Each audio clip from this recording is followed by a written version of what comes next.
So today we're diving into a very important topic that a lot of people who are interested in digital signage, advertising, or just curious about those big screens you see in shopping malls, museums, and airports.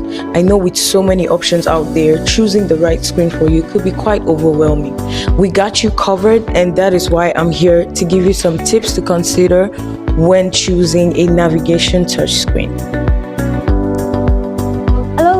Hi. Where can we use this navigation touchscreen? Okay, so the navigation touchscreen can be used in public places such as banks, restaurants, shopping malls, supermarkets, office buildings, parking lots, and exhibition halls. It has a very wide range of use, and you cannot lose your way if you have one of these big boys around you. How is it used? Is it touchscreen? Yeah, it is touchscreen. Matter of fact, it's not only touchscreen, but it's exactly like your iPad, exactly like your phone.